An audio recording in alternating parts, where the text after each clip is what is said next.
Mga mananagat sa sitio Baybay, Barangay Dumlod, Kakmen sa Talisay, apektado usab sa epekto sa Bagyong Dante.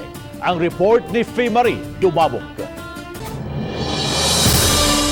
Sa labing uwahing kalambuan sa dagan sa Bagyong Dante, lakip ang dakbayan sa Talisay nga napaubo sa Storm Signal number 1. Kapin sa gatusan ka mga mananagat sa dakbayan ang apektado usab.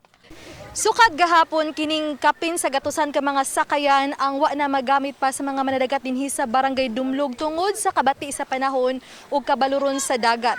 Hinungdan nga karon gipang-ayo lang nila kung unsay angay ay hunon sa ilang mga sakayan ug gikatakda nila nga ipasaka ngadto sa may seawall kining mga sakayan pagpangandam sa posibleng pagdako sa dagat ug pagbalud.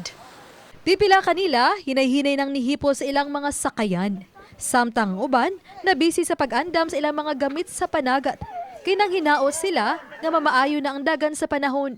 Madagko yun, Siguro lang may kuhan, saka niya sa kuhan, kay nakabili-buli naman may ugan ng kuhan managko na yan, pagsaka na mo managko na, may naisaka niya daan. Kay wala ka panagat sukad gahapon, kining senior citizen nga inahan ug asawa ang naningkamot nga makabaligya sa iyang mga kakanin. Dinhi sa baybayon aron adunay mapalit og pagkaon sa ilang banay. Nga akong anak, way kuha akong banawa. Unya, daghaman ko anak taon, pito ka bukong pakanon. Nya kami panduha di siyam. Mayon tatagaan mi kami nga ayuda diri sa sitio Baybay. Bisan sa kalit-kalit nga pagbundak sa kusog nga uwan sa dakbayan, sukad pa nitong weekend. Wala ra nakataas ang tubig sa pa.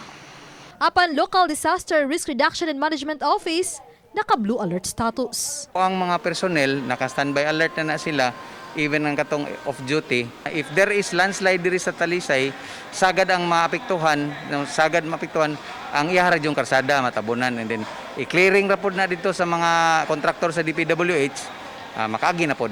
So, wala pa tayo closure. Uba ni Jun Solon. Ako si Faye Marie Dumabok. Balitang Bisdak.